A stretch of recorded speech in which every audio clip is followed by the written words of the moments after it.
अभी जो पिछले 5 मिनट में एक नई खबर आई है उससे शुरुआत कर लेते और हैं। उस खबर को पढ़ने के बाद मुझे आपके कल का आईटी का रेशो चार्ट नजर आ रहा था। रेशो चार्ट और कल उसी आईटी की बात करने वाले कल थे। हाँ कल आईटी डे हाई पर बंद हुआ है। अगर आप निफ्टी एक बार देखकर आइए जरा, एक्चुअली निफ्टी आईटी का अपने चार्ट आप खबरें और उसी तरफ बढ़ने लगती हैं। चार्ट में कुछ तो मैजिक होता है, वो अपने आप कुछ ना कुछ चीज़ें जो है ना आपको वो बता देते हैं। खैर वैसे डोनाल्ड ट्रंप पहले ही नरम पड़ गए थे, वो एक साइन था। देखिए मैं एक चीज़ बताऊँ आपको, जब मैं अमेरिका गया था ना तो मुझे किसी ने एक चीज़ कही थी कि अमेरिका में ना 2 टाइप्स की जॉब्स होती हैं। एक जो लेबर ओरिएंटेड जॉब्स होती हैं और एक जो सर्विस ओरिएंटेड जॉब्स होती हैं। लेबर ओरिएंटेड जॉब्स वहाँ मैक्सिकन्स करते हैं और सर्विस ओरिएंटेड जॉब्स वहाँ पर इंडियंस करते हैं।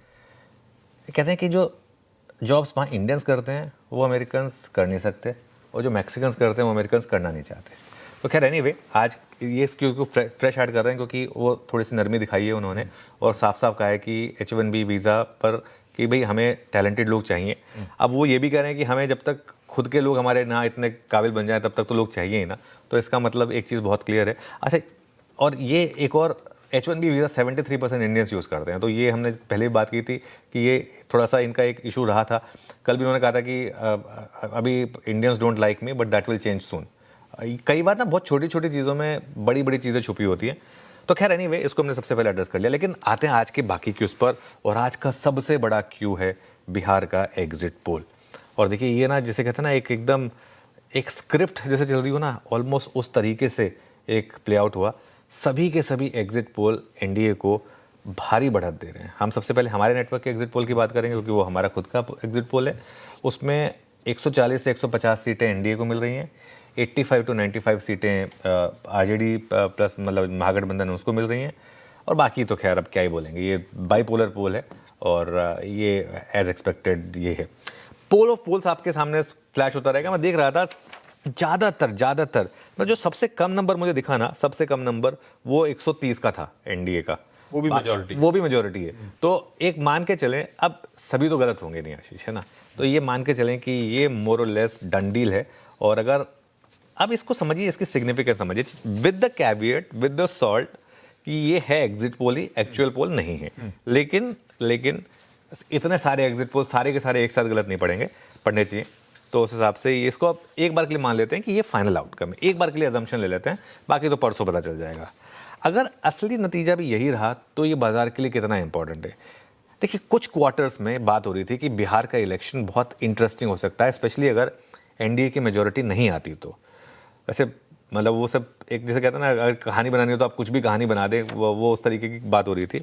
लेकिन पॉलिटिकल स्टेबिलिटी पर अब एक मुहर लग जाएगी, एक मतलब बिल्कुल एक अब एक क्लैरिन कॉल हो गई है। अब यहाँ पर एक वो मुहर एकदम अच्छे से लग चुकी है अब यहाँ पर।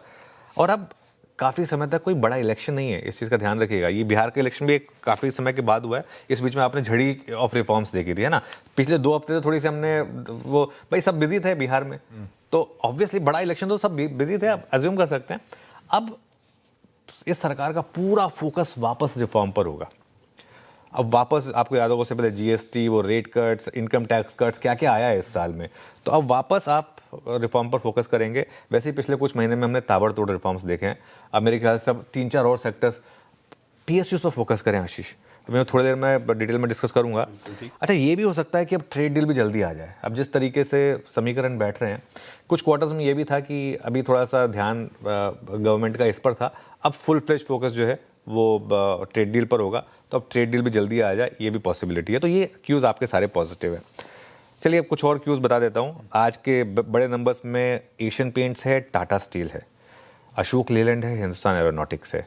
बड़े नंबर्स हैं, चारों के चारों मार्केट मूविंग नंबर्स हैं। चारों को चारे अपने सेक्टर के लीडर्स हैं। एशियन पेंट्स पेंट का लीडर है, टाटा स्टील का लीडर है, अशोक लेलैंड सीवी का लीडर है, एचएएल डिफेंस का लीडर है। तो उस हिसाब से इस पर नज़र रखेंगे। आज एनसीएलटी में वेदांता का केस है, उस पर भी नज़र रखिएगा। आज मैं क्यों थोड़ा स्टॉक स्पेसिफिक ज़्यादा हो रहा हूँ क्योंकि मुझे लग रहा है कि इतने बड़े गैप अप के बाद आप इंडेक्स के बजाय शायद थोड़ा स्टॉक पर फोकस करना चाहेंगे। 2 लिस्टिंग भी हैं आज, टाटा मोटर्स की कमर्शियल व्हीकल आर्म की और ग्रो की। तो ये भी एक इंटरेस्टिंग रहने वाला है। और इन सब के बीच में आप जोड़ दीजिए आज है वेंसडे, यानी कि 2 एक्सपायरी के बीच वाला वो सेशन जो वैसे भी अपनी वॉलेटिलिटी के लिए जाना जाता है। तो let's wait and watch and all the best to everyone.